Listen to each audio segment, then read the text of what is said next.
So my talk, as I said, the title is Towards an Affective Childist Literary Criticism. And I may say at the beginning that this is something that I'm very looking forward to your feedback. So please have that in mind. It's always great when we get some opportunity to talk a little bit more at length and to get such an amazing group of people that can help us think with. So thank you for that. So I said this started with this article that we have co-authored, Thinking and Doing with Childism in Children's Literature Studies, in which we notice how Jacqueline Rose's seminal essay, The Case of Peter Pan or the Impossibility of Children's Fiction, coincided in time with the publication of Peter Hand's first call for a childish criticism. That was in 1984. So by then, Peter Hand published a short essay in which he proposed that looking at young readers' multiple individual responses to literature could inform adults' critical practice. He wondered about what reading as a child meant.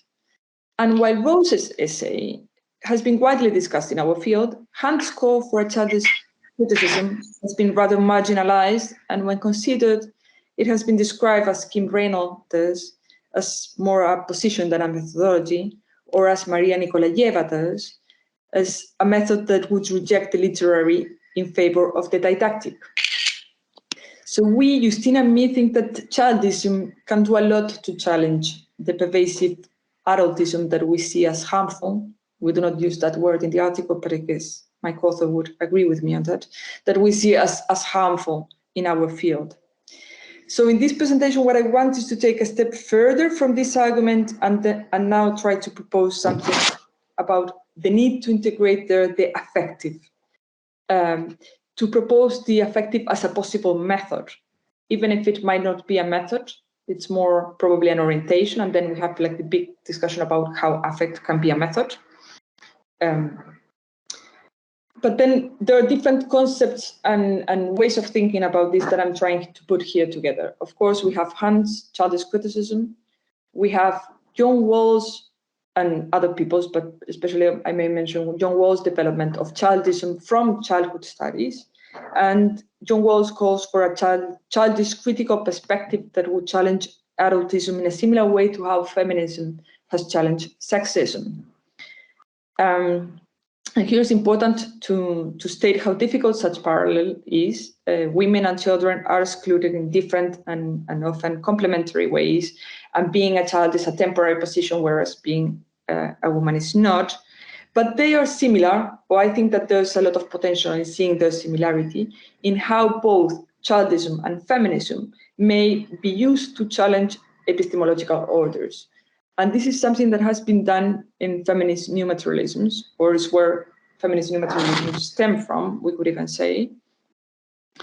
So that's also like a framework that we need to bring here, right? So here we can think about how feminism has moved from being centered in identities as a movement for women and by women to a critical form of inquiry directed toward relationalities and epistemologies. And at the end, it comes from a call for producing academic knowledge differently.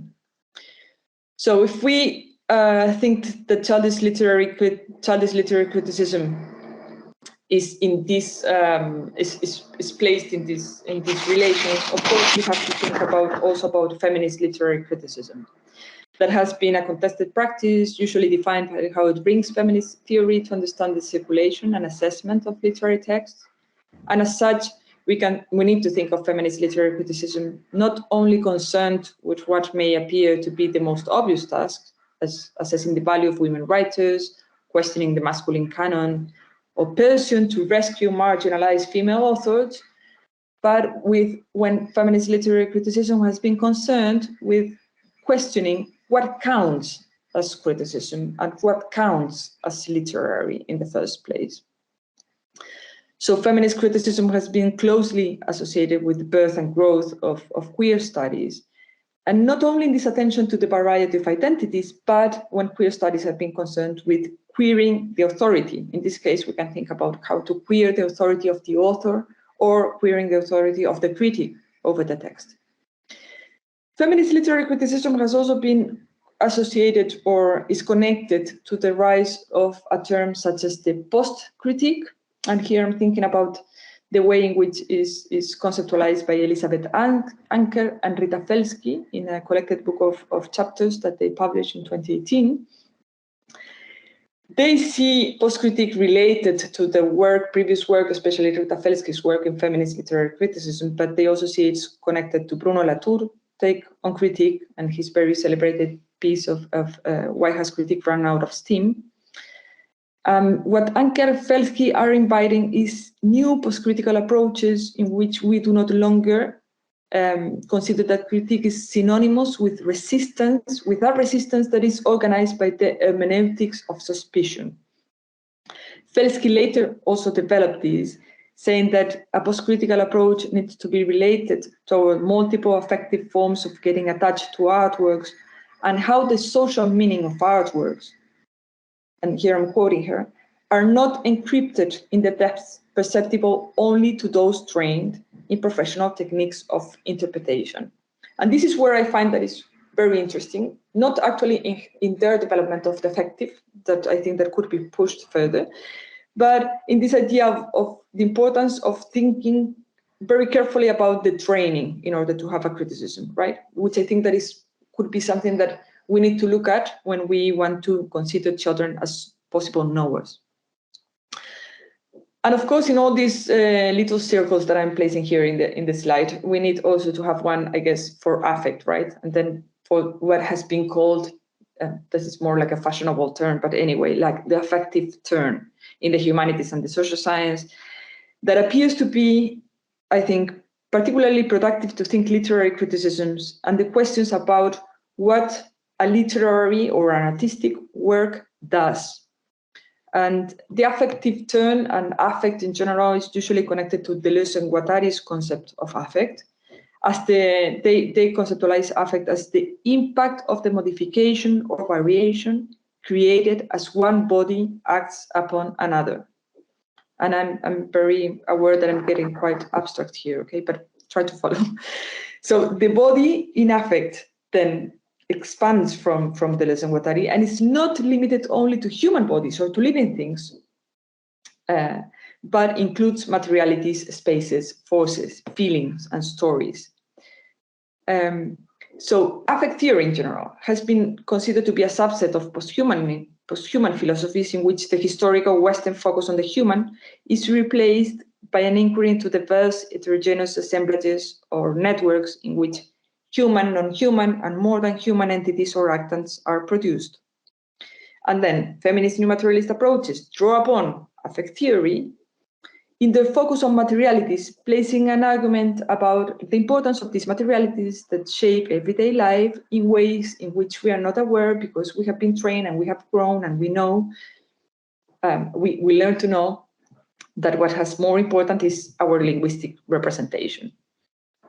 And then contemporary understandings of affect have been developed by establishing an ontological difference with emotion. So affect, and this is, I think, is what I need to bear in mind when I will be talking later about the readings of our book, is affect is first an intensity, and then affective literary criticism will be concerned with such intensities, allowing us to move towards a depersonalization or a more depersonalized version of criticism, and then to bring more complex understandings of what does a book do with its readers, right? So I will try, I think what I'm doing is, what I will do is mainly to describe what happened in the frame of different research projects, and sketching some possible methodological orientations to facilitate children's literature criticism as a joint venture. And here I'm quoting Helma van Lierop keynote at the last RSCL Congress. She proposed to see children's literature criticism as a joint venture between children and adult readers. And she argued that we as researchers need to be moved by epistemological humility. And so this is something that I have kept thinking, like, then how can we do?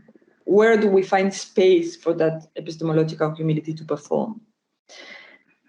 So in order to sketch or to propose, or to propose, I think is how this might work. I will describe my readings of a particular book and how the readings of this particular book has shifted through a series of encounters with children.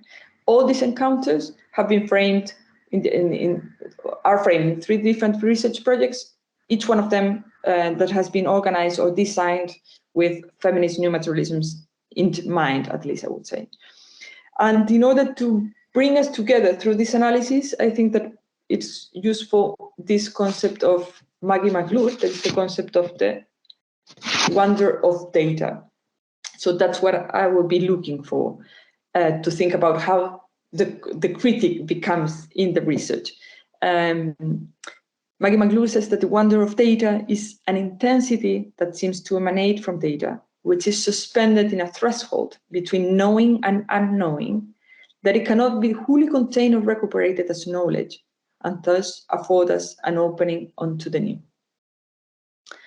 So that's like theoretical bit, abstract bit, and I hope that now this gets a little bit more of flesh if I start to tell you first about the book. So this is the book. Unfortunately, it has not been translated, but well, there's a lot of ways to read it without having the translation now with new technologies. This is 2 books that are 1 book. So these are the 2 front covers. They are 2 different authors and 1 illustrator that brings everything together. And I'm mostly interested in the first one, La Madre y la Muerte, because that's the one that we have used and to read. We have read this book with children. It's a reversion from a short story from Hans Christian Andersen, in which we have a mother that lives in a cabin next to a river. The mother, as you can see, is a fox. And then one day death comes. And then death puts the mother to a magical dream and takes her baby. And death goes away with the baby and goes across a river and some woods, a forest and a mountain. And when the mother wakes up, she cannot bear to have her baby taken away, and she decides to go back and get her baby. So she needs to cross the river, and in order to cross the river, she takes away her eyes. She needs to give away her eyes, and then her legs to be able to go through the forest, and then she also has to take out one of her arms, and she finally gets to where death lives. So here you have that, and she's looking. She's astonished looking at the mother that came. She said that she had never seen someone do something like that. And the last sentence that we read in this double spread is that, well, the last 2 sentences, death then promises that she will give the baby back to the mother. And the last sentence says, and she gave her back. And then the next double spread, we have death watering a garden. And then we turn the page, and this is quite of a drama of turning the page. And we can read that she was dead. The baby was dead, right? And here we have this image, an empty cradle, these flames in the stove, and there's the mother, right? And this, we know later, is the end of the story, because as I said, this is a book with 2 front covers. So if you turn the page here, you would get to a page that is not even the ending, it's like a middle page, and then you would get to the end of the other story. The other story, actually, La Partida, is even more disturbing, I would say. It has even a child that has some worms coming out of his eye.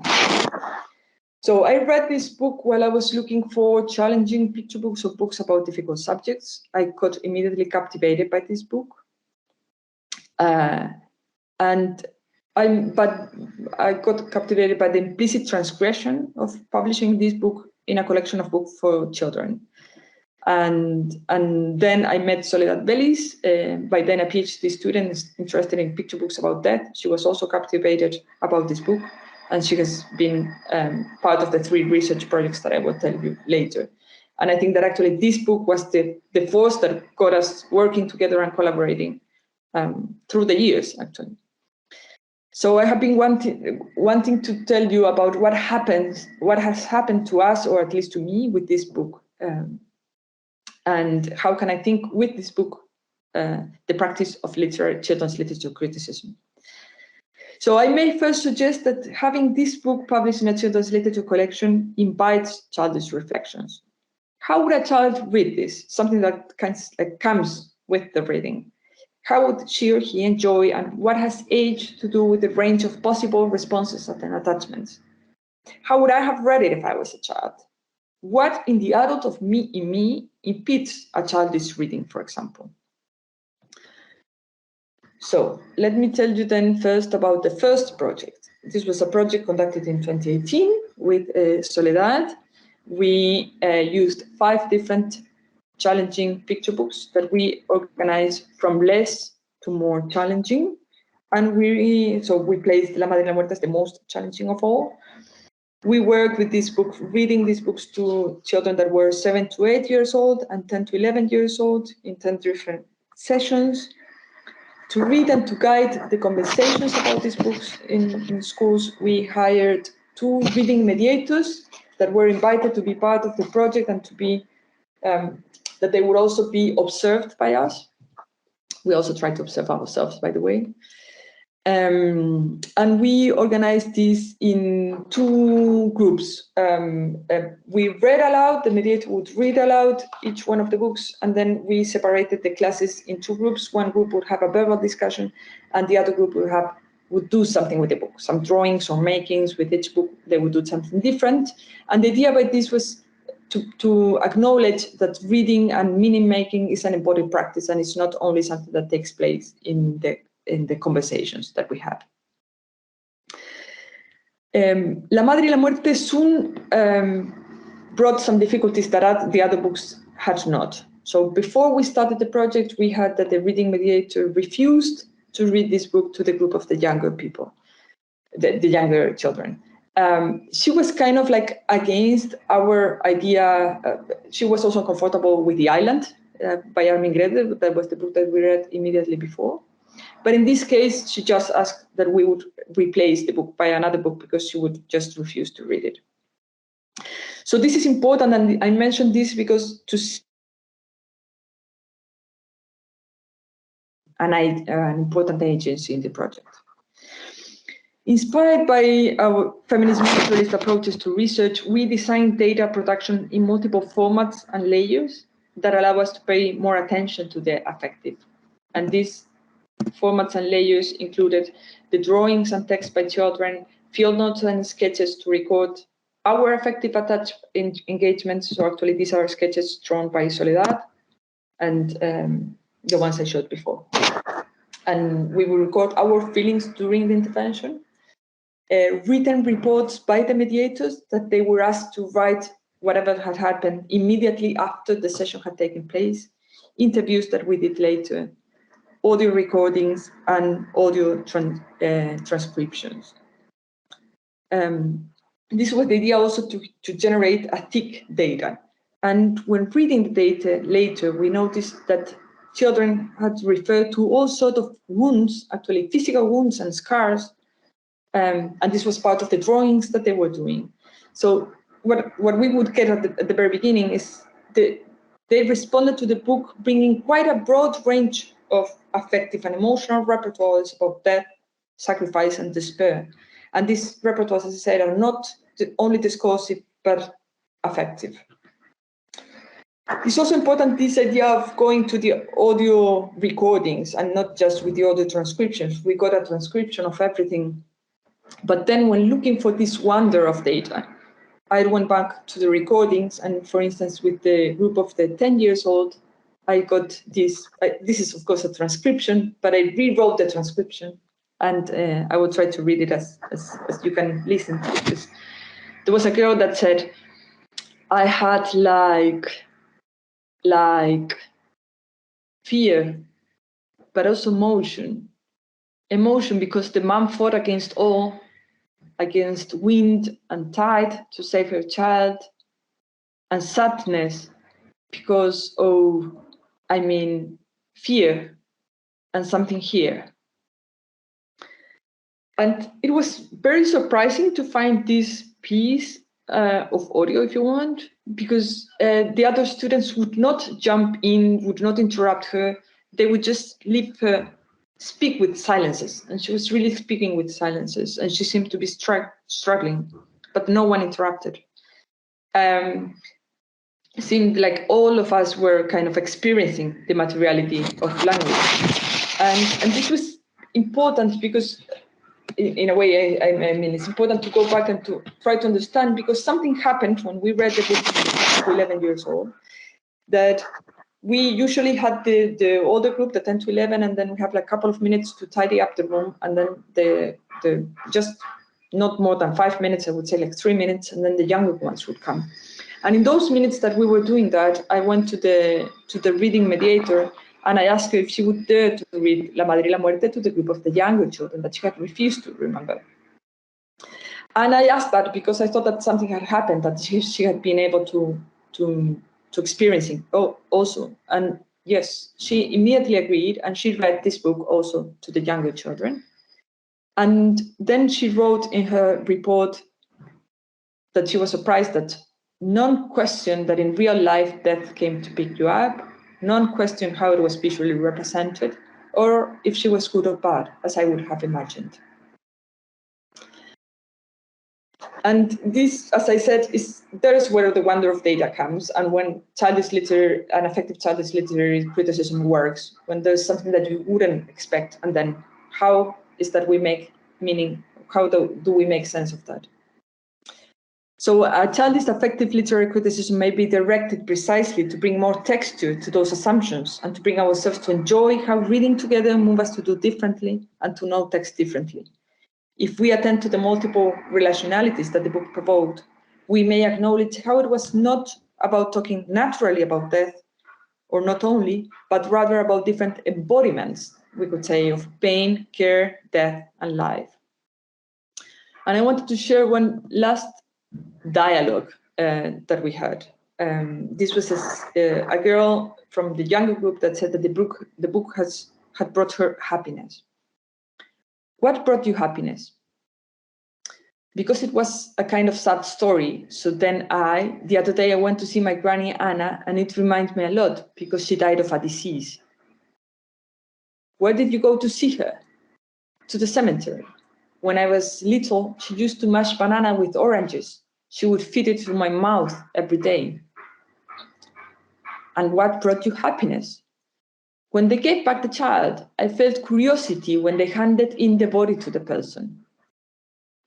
And the mediator again. And that brought you happiness, and you remember because you remembered your grandmother? And the girl. Because it turns out she died of a really serious disease. She had a lot of shivers with hypothermia and all that, and it made me remember. And the mediator. And that memory brought you happiness? What was it that brought you happiness about the story? When she had to take her arms and her body out. Why did it bring you happiness? Because she died. The body's already dead, so the story is dead, but not. And then a teacher interrupts. Time is up already. And the girl continues. I feel a lot of happiness. I remember when she was giving me everything in the mouth, she would sit me down in the chair. And the teacher now addresses the mediator, names her out loud. There's no way to go on. And the mediator says, but what brought you happiness was remembering your grandmother. So the mediator is interrupted by the school teacher. Time has run out of our way. The children must leave. They cannot advance any farther in their dialogue, one in which agreeing on meaning does not seem to be possible. The mediator reassures the girl that the book had brought her happiness because it reminded her of her grandmother. Yet the girl in her discourse appears to be weaving a meaning of happiness that is alien to the mediator's repertoire, to adult repertoires perhaps, on what counts as appropriate happiness. I would further argue that the girl's affective intervention provides a glimpse at sensorial and corporeal discourses that grapple in a culture in which mind is strongly opposed to the body and verbal language is put at the pinnacle of the meaning system.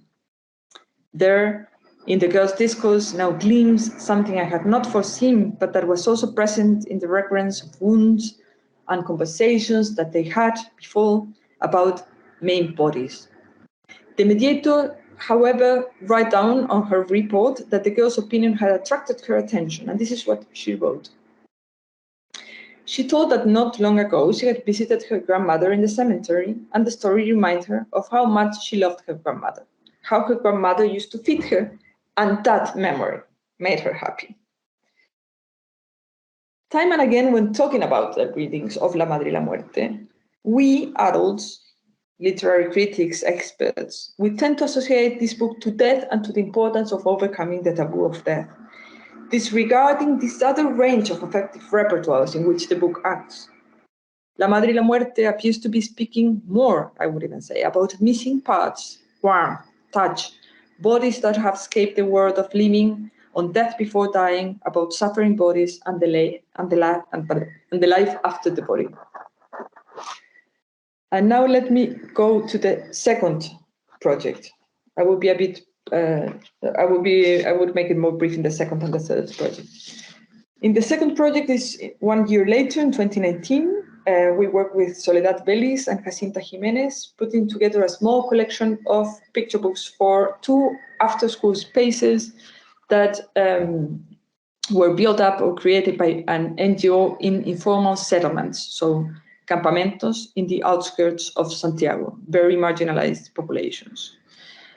This La Madre y la Muerte was one of the books that we took there. We took some 25 books. We created the program, or we designed the reading mediation program with the neighbors at these spaces. And what they decided to do is that they would read aloud a book, and then they would do an activity. We did the activity of the prompt for the activity. Then children would read whatever they have created after the book, and then they did something else in the rest. So it was like an after-school space, but with quite of like organized and structured sessions. Of all the children that were there, none of them would say that they liked to read books. In the case that they would refer to reading, they said that they would just read what was mandatory at schools. And the caretakers would also say that they didn't read fiction, or they didn't read at all. And one of them was even very honest, I would say, in saying that she thought that the reading promotion programs and reading at schools was, she said, a stupid thing, even. So it's a challenging place, I would say, to work.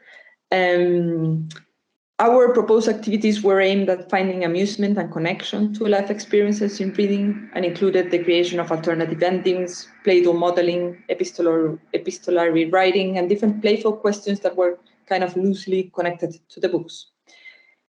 And in the case of La Madre y la Muerte, what we invited was, we were thinking about how to think about this desire that we had to negotiate with death, our fantasy of it not being definitive. And so we asked that each child would write down who they would take back from death and what would they offer instead. So this was the question that was meant also to provoke an awareness on the mother's absurd sacrifice, because it was also for us very problematic to see that many children liked this book because of the sacrificial mother. The activity motivated, as we expected, a lot of conversations about what the mother in the book had done and about the mother's love for the children. Many children praised the mother for her sacrifice, but it was also a contested narrative. And the activity proposed was followed by a lot of different, a variety of exchanges with death. And then we also find like the wonder of data there, right? And I just wanted to tell you about one girl that wrote that she would exchange her dog that had died some months ago for her brother, that was a child that was also usually attending the sessions in this place. And this answer, of course, surprised the caretakers, who tried to persuade it to do something different and ask her if she was sure about it. And they appeared to be shocked, you know, that she would exchange the dog for the brother. And we didn't really know how to deal with this, you know, like what would be like the way to deal with this. But then we weren't there that day. There was just the ethnographer, but we were discussing this on a meeting later with the different caretakers. And then one of them just had a really good laugh at it. She was just laughing herself out. And she said, what else could I say? She was so serious about it. And all of us, we just laughed. And I realized then, when we shared this laugh, that the book had moved us into more ironic and irreverent ways than what I could have expected. That we could share this sort of guilty feeling with amusement, and that the book could never be just reduced to the trope of the sacrificial mother, and that it was actually, as I feared, it was also even being a resistance to our project. So that resistance didn't take the usual forms, and it could also be resisting our research desire in this rather surreptitious movement into the absurd. A year later, we organized this other project that is still an ongoing project, but it started in 2020. We worked on this with Soledad Vélez, Ignacia Saona, Janos Kovacs. We created the collaborative platform for children's culture called Esto también means in Spanish, that is also this, and in adjusted to the cumulative ethods of social media sharing. For this project, we work with children and school librarians from different cities and villages in Chile on the recommendation of children's literature and culture. And what we inquire here is, what is that gets recommended? Why and how do children participate or could participate in these processes? La Madre y la Muerte was one of the artworks that we proposed. We sent the book to the schools. We shared a video recording reading aloud with the children. Children were not attending schools at that time. And we asked them to write down if they would recommend this book to others. Many said that they would not, that it was too sad. Others agreed on recommending it. And one of the children wrote, "It is one of the saddest books that I have ever read, but I still like it." And then another child sent us an audio recording in which he spoke clearly and slowly as he's carefully choosing the words. It can be defined, wait, I have it here. It can be defined in one word, disturbing. Not recommended if you are someone that gets scared easily, but it's okay. Simply disturbing, very disturbing. And I don't really know if it was made for children, but okay, disturbing. That word defines it. Disturbing. I could have certainly described the book as disturbing. Perhaps it was one of the reasons why we liked the book in the first place, as if looking for arts that would take us out of our comfort zones. But I was not expecting a child to describe it like this. Moreover, this child, as if reading my research desire, makes a conscious decision highlighting that he has chosen just one word to describe it. The child questions that adults have published this book for children, yet writes as a child for the adult researchers, and that's what we appear to be asking to do, to find an accurate definition.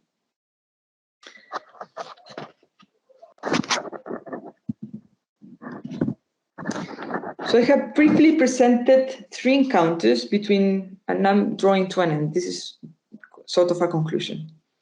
I have briefly presented 3 encounters between La Madre y la Muerte, young readers and adult researchers, sketching how new relations with the book and towards the book emerge.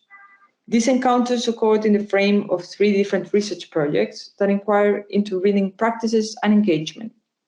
The 3 projects share an interest in how we use books, what do books do to us, how do they affect us, and how we are not only affected by what we could put into words, but also by all sorts of entangled affective and material levels that are not even bound to single bodies or objects, but emerge rather in what Karen Barat calls the interactions, to refer to how entities do not interact, but rather interact, are produced in those exchanges. The 3 projects follow, therefore, a line of inquiry about the agentic power of children's literature recognized as an affective force that acts with and within human and more than human worlds. In the projects I refer to, we did not focus on discourses about the books, even if we can never escape discourse, and I'm here speaking to you, of course, and even reading something now. We did not focus on children's responses, but rather set our attention on the different semiotic material entanglements that came into play when those books encounter readers, and consider readers, the importance of intergenerational readers at the end. My argument for an affective childist literary criticism is therefore one of embracing that multiplicity of possible readings of children, of adults, of human and more than human engagements, while retaining a bit of that modern design to interpret, to make a sense of a text, to be able to communicate it to others. New materialist and affective approaches to research, I claim, may help us to open up our difference-inclusive imagination, to nurture that adultist tradition, we could call it an adultist tradition of literary criticism. As other authors have argued, and among them very consistently, Justyna Deszczykówska, if we are to challenge adultism, we need new methodological practices. Childism, as a difference-inclusive social imagination, provides an orientation towards more inclusive approaches, but holds a threat in its abstraction, in the centralizing that appears to be at the core of all terms that propose the emancipation of a determined social group. I believe that if we pull childism away from its ontological claims about the child and produce it rather as a movement, as a force, it should bring new insight to our adultist biases, opening space for other ways of knowing.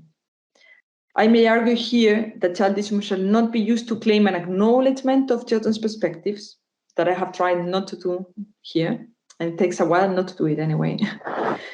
Neither to seek for children's emancipation from an adult-centered world, but rather as a force that requires from us, adults, a constant critical revision. Childism is not to become, therefore, any sort of new identity politics, but rather a perspective to inquire and examine our hopes and pretensions when we do research about or for children.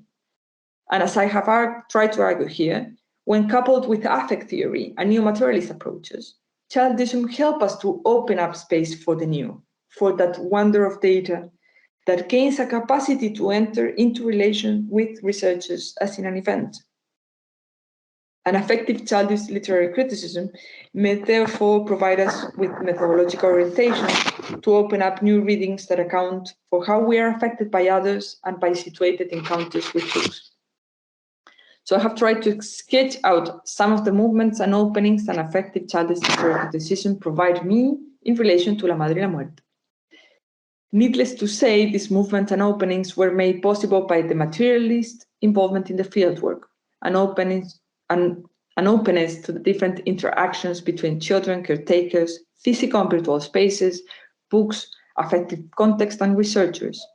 Considering this relation to be interactions and not just responses, as for example in reader-response theory, allow us to move our attention from the reader as the one that brings life into the text towards the set of relations in which that text is produced.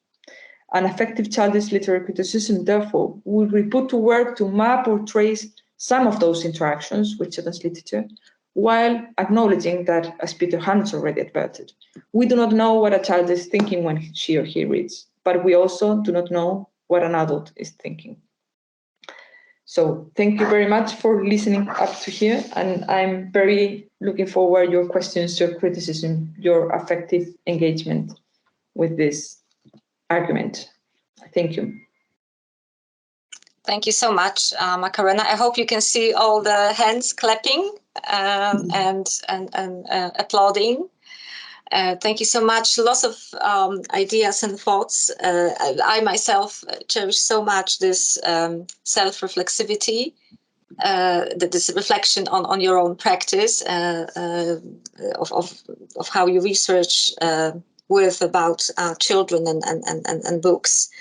And also having this partnership with Soledad. I think this also is an interesting field to explore on its own, I guess. But please, the floor is open to questions, to comments in the chat. I do encourage everyone to. Just a question. I'm not sharing screen anymore, right? Or That's right. Yes, that's right. You're not sharing the screen. Mm-hmm.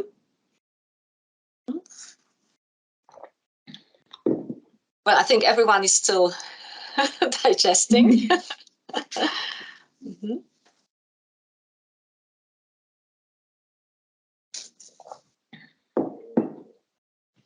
If you could, if I may ask a question, then I'm sure comments and suggestions and thoughts will come.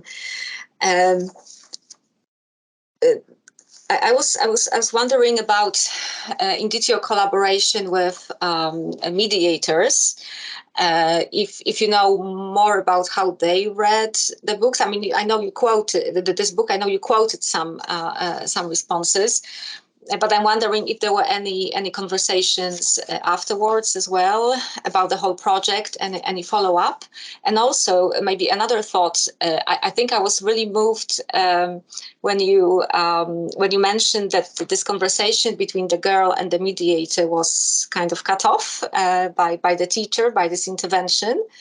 And what a pity in a way. And I'm also wondering if there was any follow-up afterwards, maybe with the mediator, if you had any chance to talk to her. And then it makes me also think, I'm sorry, but you know, how can we even trace? I don't think it's possible at all. How can we trace how this book will still kind of, you know, work with this child, on this child, beyond the project? And I think that there's, of course, something impossible to I mean, how long can you follow the book and the child in a way? But you know, it just makes you think about the scope, right, of these interactions, and how much we will never know, I guess. Okay, sorry, this was just a long comment, maybe chaotic, but maybe you have some thoughts. Yeah, very interesting comment.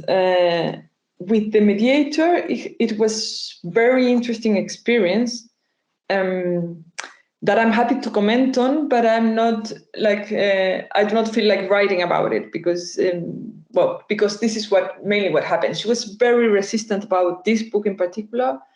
And as I said, she also didn't like the island, and she was she did critique that why we had invited her to participate in a project in which she couldn't decide. She wasn't happy with the idea that she wouldn't decide which book to read. So at the very beginning, she was quite resistant. And then she loved the book, and especially La Madre y la Muerte, because of everything that happened that day there. And we did talk a little bit about after that in the time that we worked together after, but it wasn't that much more that we have this, that she was part of the project, because she was also, she was just for the interventions, right? She wasn't part of the project for the analysis. So we didn't talk that much more later, but what was very interesting is that I have met many people later that they know the book because the mediator recommended the book to them. So it's quite interesting then to see, and there's where can you trace and what can you trace is part of that. It happens like that, right? People come and no, she recommended this book to me, and it was that's wonderful. It was the same person that didn't like to read the book and didn't like the book at the very beginning. The same I can say actually for how to trace what the book did with these children. We went back at the end, so we read the different challenging picture books, and then we came a week later with the different front covers of the different books that we have read, and we just asked them to organize the front covers from the one that they liked the most to the one that they liked the least. And in the two groups, more than 80% put the front cover of La Madre y la Muerte on the top. So that was the one that they liked the most. And we had black and white copies. They colored the copies and wrote stuff and decorated. So that a bit of the intensity. And they started asking the school librarian whether they could have the book at school. And the book was not in the school library. So we left a couple of books at the school library. And then they went there to look for the book. And the book also has a textured cover, so they would like just to touch it so there was a lot of, you could trace a lot, of course, about what these kind of what happens later in terms of relationship and attachments. We never tried because some people say what is the psychology of no, it doesn't have to do with that. It has to do with the circulation. What does this book produces in these spaces, and how is how does it circulate in this place? So that's kind of difficult to follow, but and it wasn't part of the research project to know like how many times did they lend these books later. We didn't do that, and of course it would have been very interesting to create devices in order to trace better everything that happened. But Soledad, for instance, she stayed in this school doing her PhD in the same school in which we worked, and then she was known by this book, and then people would come and ask her about the book. So there was also this intensity kept going on.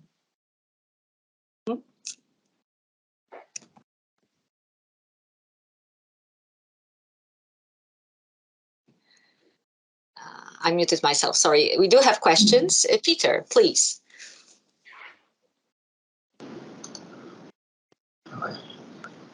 Hi. I'm terribly sorry I missed a few minutes at the beginning for a technical problem. But I just wanted to say how delighted I am to see you working on this idea of childist criticism.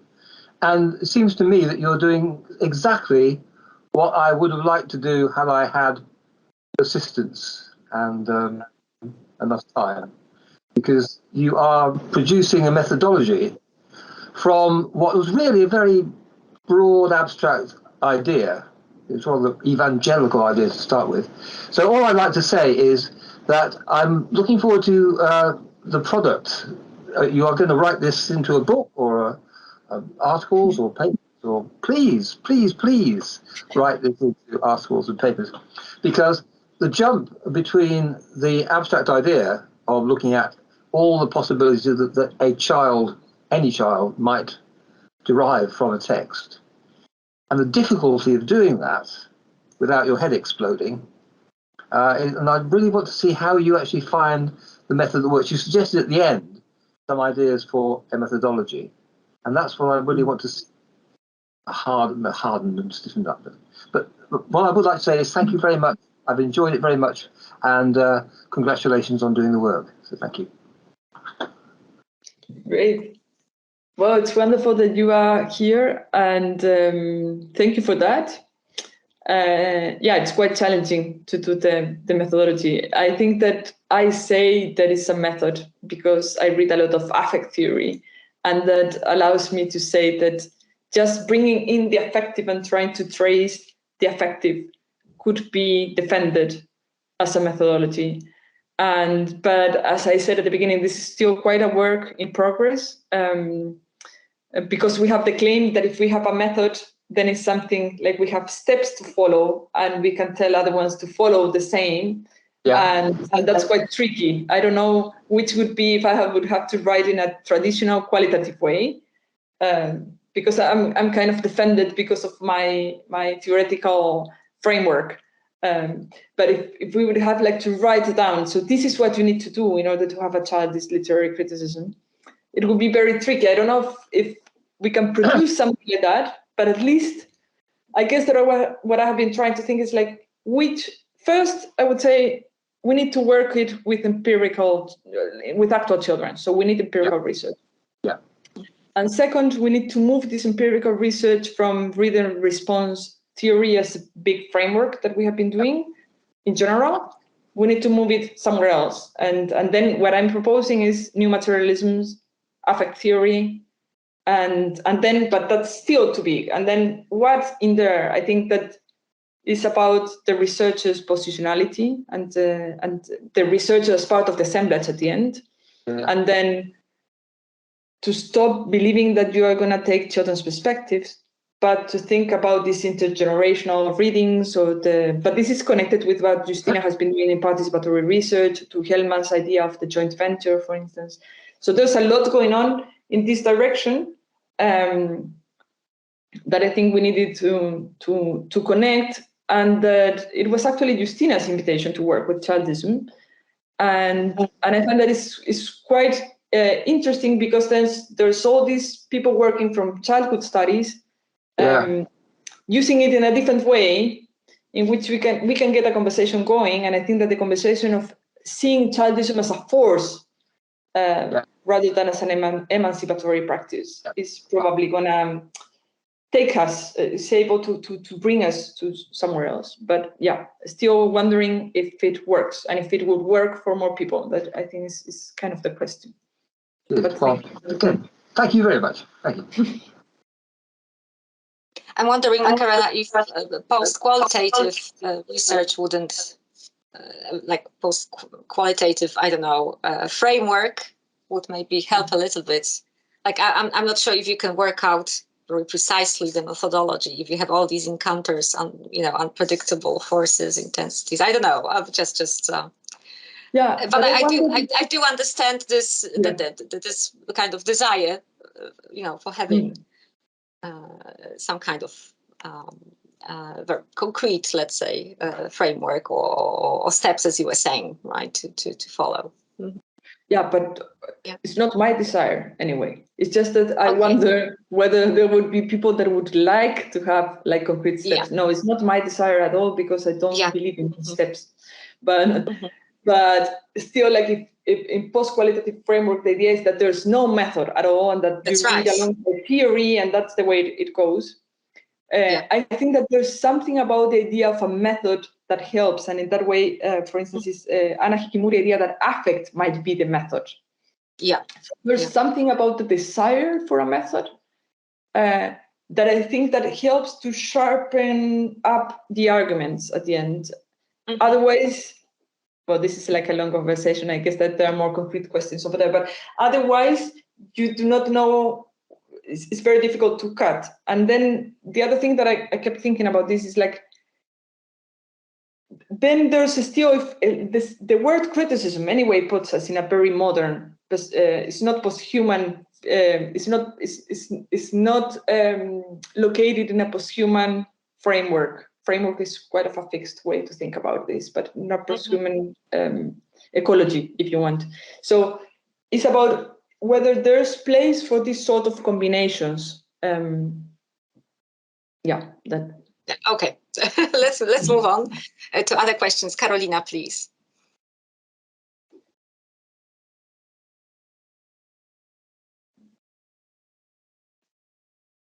Carolina, yes, please. Carolina, we can't hear you. We can't hear you. Sorry, I was meant to. I was thanking you for the very inspiring speech. It really broadened also my perspective on what I'm doing as in my research, and it's really interesting. And I wanted to ask you: there's always a question about adults about showing children books about death and war. They're always skeptical, especially teachers and parents, and there always comes when there comes the problem of speaking about the death in children's literature, they're usually saying that they're very reserved about this idea. And as researchers, we know the benefit of these readings. And your perspective opens a further possibility of asking children about their feelings, about their thoughts about these boundary experiences, and how childrism an affective turn can put this problem into a new perspective. And do you see how it can translate into child criticism, and how it can reveal this problem to the adults and answer this problem that the children can see the need also and the possibility to speaking about this problem, about the death, about this about love, about war in general, and how affective turn can actually help with childism with these problems, which actually those problems are adult problems, but the adults are the one that give books to children in the first place. So how it can relate to those problems? Yes, I think that actually, well, it works very nicely for that. And I was wondering actually if I could have written this with a book that was not challenging adult perspectives. So in a way, all this makes, like, the argument is built upon, but that's kind of implicit, and I didn't say that, is built upon a taboo. And it works because of that. And then, of course, you see or well, I don't know if, of course, probably I would have like, if I had more time, I can show you even better how children were fascinated by the book and by everything that is there. And only when that happens is that adults react and say, well, actually, this is things that they like to talk about. And that was actually the mediator saying, when she decided to read it to the younger group, and said like, oh, actually it's okay. It's a book that they like. It's a book that that has that should have space in children's repertoires, if you want. And that just happens because you sort of give voice, if you want. You just let children come in and show them that it's okay, right?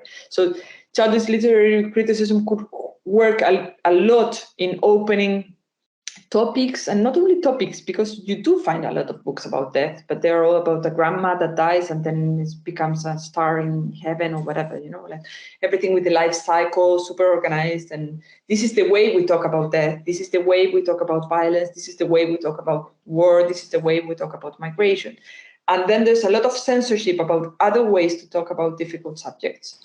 And of course, with childish literary criticism, you can open up and like break through and show that actually children do like a lot books that address these matters in more open ways, that address difficulties without covering that up, books with open endings or with really sad endings, and only when that happens is that adults at the end are sort of changed and are more open to these sort of books, to these ways of dealing with the subjects, I would say, more than with the subjects themselves.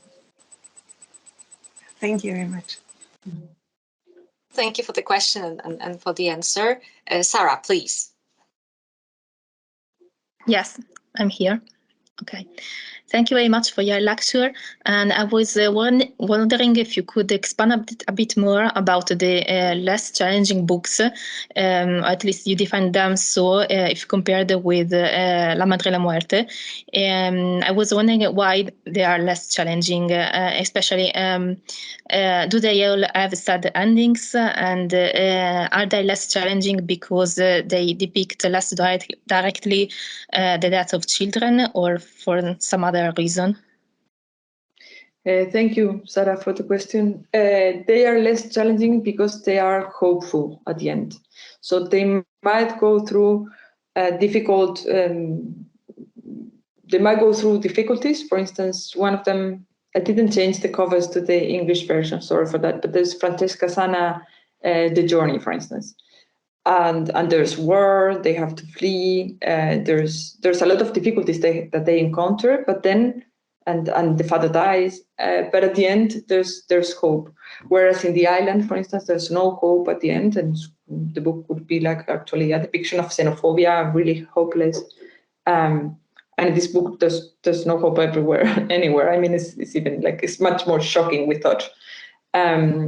So that, and the reactions, well, it's difficult. Like, it's not that we could compare. It was not meant to be like to draw any kind of comparison that children react this way to the ones that are less challenging, or this other way to the ones that are more challenging.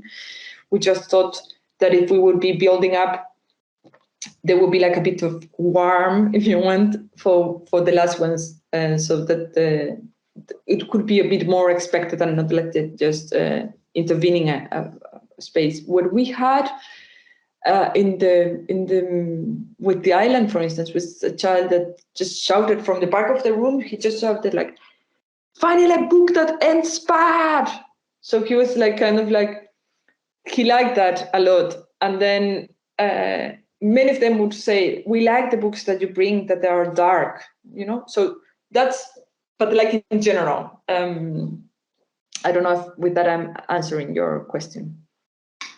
Yes, you are. Thank you. Thank you, Sarah, for the question, and Macarena for the answer. And Natasha, please.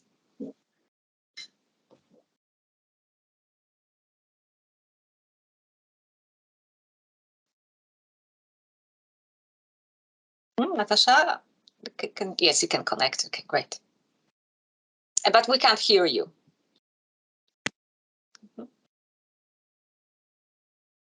We can't hear you. I'm sorry. yeah, I know you've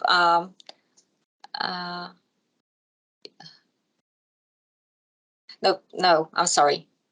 Maybe you could put your question in the chat, please, if you have access to the chat, and then I'll read it to Macarena. I'm sorry, but something isn't. No, we can't hear you. Okay, so I'm sorry. We'll just move on to the next question. Apologies for that. If I'm pronouncing or getting the first name wrong, please forgive me. Mar.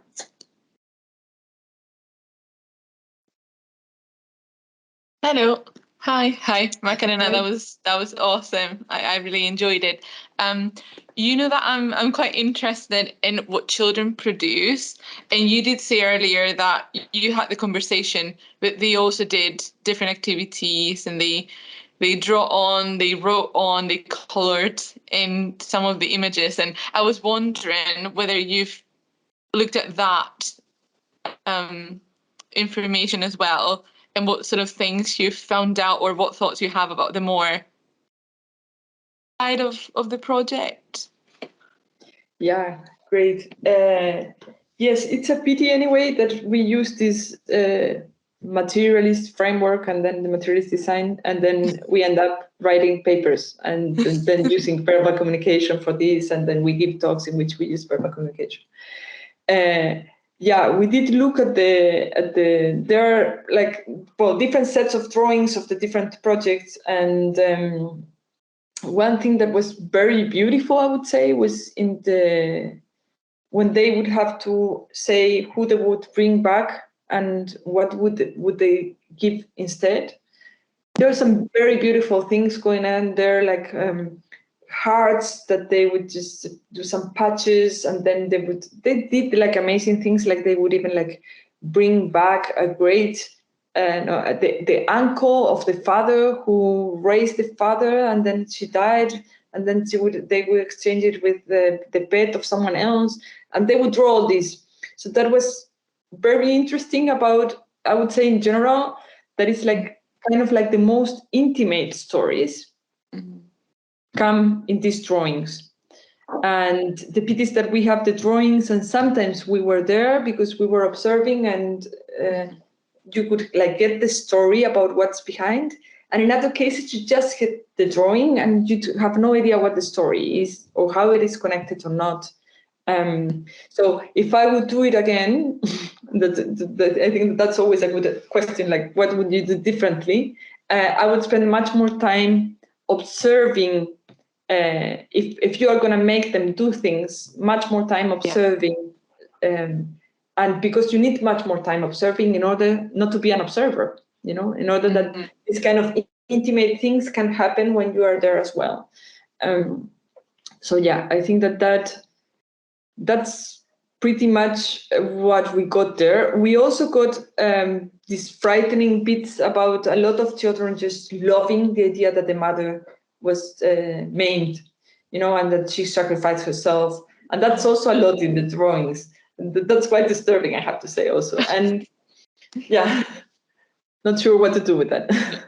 No, that's very good. Interesting, just useful for my own research as well. So yeah, thank you.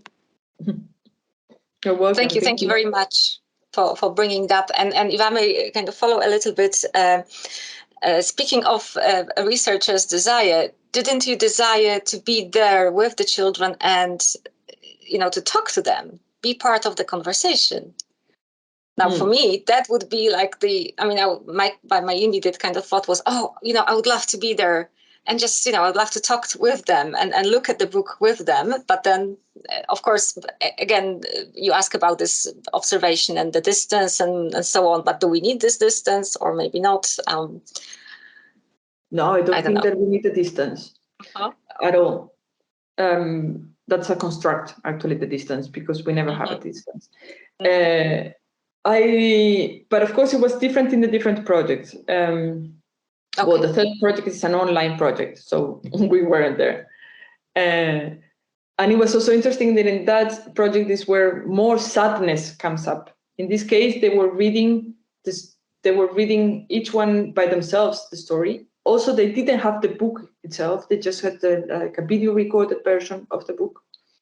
And there come like a lot of this sadness, and many of them say, no, this is true, this story is too sad. But of course, that could also be connected to COVID. This was during lockdown.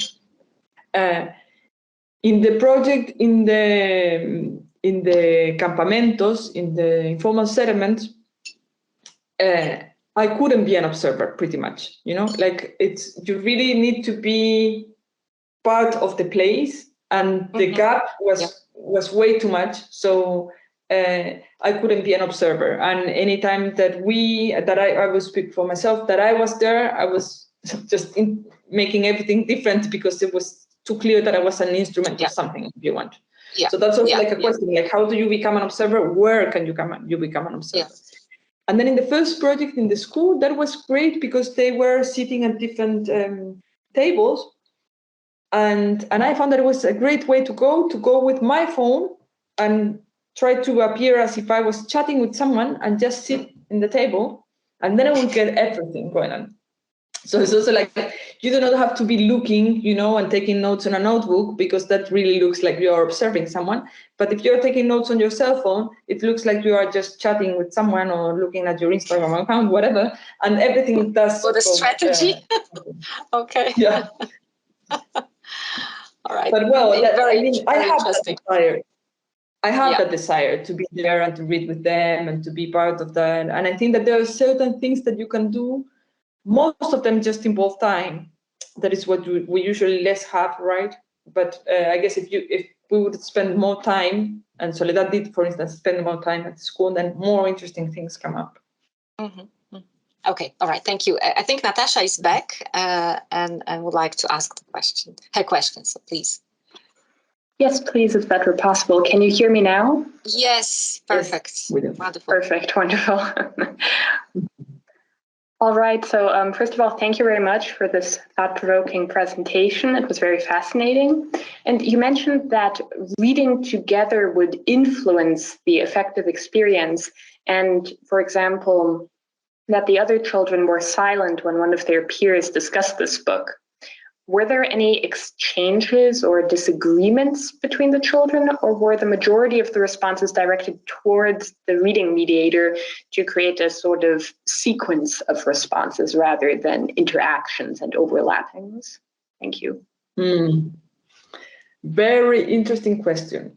So before we started the project, what we had as an idea of a methodology that we did like some tryouts was to do philosophy for children with this second order question, and it didn't work. Also because we had two of a big group and you really need a lot of training. But that was actually the idea, like to look for the disagreements pretty much, or not the disagreements, but to have it more dialogical. And so at the end we didn't use that, and we used just the mediator's own way of dealing with a conversation. So she was just pop up some questions and build up on someone, but just in her own way, in the intuitive way that she would do it everywhere. So I would say that what tends to happen is that they do follow, they do not disagree that much. They do follow, and when you have like a verbal discussion, and I guess all of you that have had this sort of research device, or not even, if we think about our teaching in classrooms, in general, what we have is that you only have a disagreement when you have like strong opinions that are opposed, right? Or you have some people there that would like really to say their opinions. But like all the nuances are a little bit lost when you like have a group and have a verbal conversation. That's why the other way of having drawings and makings and that you have to write something down, it's more of a variety of responses, if you want, or engagement. Nevertheless, one of the things that we observed is that it also doesn't happen like that, because in the same table, children would anyway get kind of like similar responses. So if they're working individually, but there's also conversation going on, and that also influences the conversations.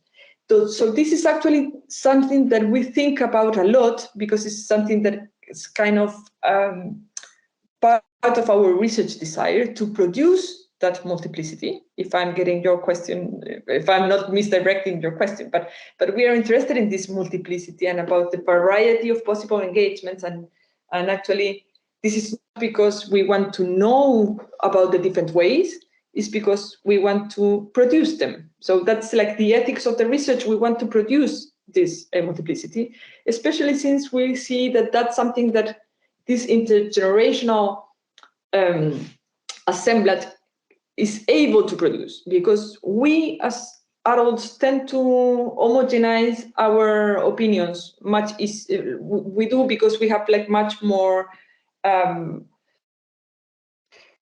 fixed ways at looking at literature, if you want. So that's something that children could bring, like very different ways, and just opening up, and that the thing goes another place.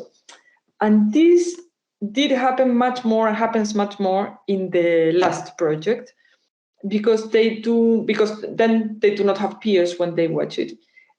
At the beginning, we still did like some days in which we would all meet online, and then they would discuss. But yeah, that allowed much more different opinions to come up, because part of this had been done by themselves.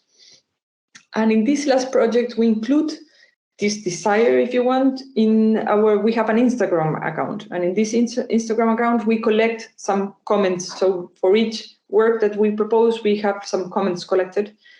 And in these comments, you can see that they are like, I like it, I disliked it, or this is what I thought, this is another thing, and then everything. So it's kind of like one of the authors that we were commenting on one of his books. He said something like, this is the anti-recommendation, because it's like there were lots of children criticizing the book that they have read, and that was part of it.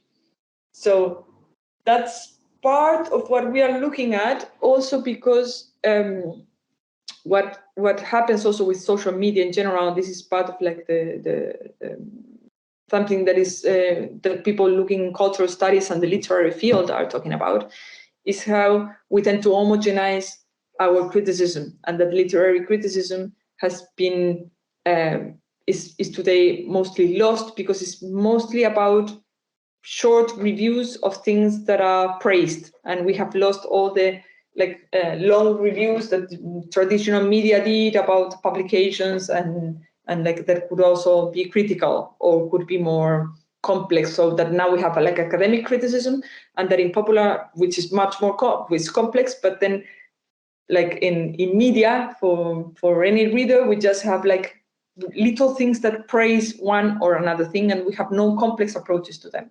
So we are trying to play with this on Instagram, this social media, to see if we are able to produce these multiple possible approaches to enrich our conceptualization of what a book might do. Thank you very much. Okay, Good. thank you, Natasha. We were able to listen to you. Very insightful question, and Macarena, thank you for the answer. Well, we are running out of time, but maybe one more question, if anyone, or maybe is willing to ask it, or a comment or suggestion. Okay, I can't see any. If I may, I apologize for the bias, but did anyone comment on the animal in the book? Interesting. No, if you remember, of course, but no, yeah. Actually, yeah, that's interesting. I cannot remember, and I went through the different comments to prepare for this. No one commented on the fox. That's what you mean, like that, and, Yes. and no one also commented that the mother was a fox or whatever. Like she was a mother. It doesn't matter that she's a fox. Interesting, yeah. Yeah. Okay. All right. Thank you very much, Macarena, for the lovely talk, inspiring talk. And well, we are looking forward to the publication of your results and of your thoughts, of course. Thank you very much, everyone, for being here, for joining us, for the great questions, great discussion.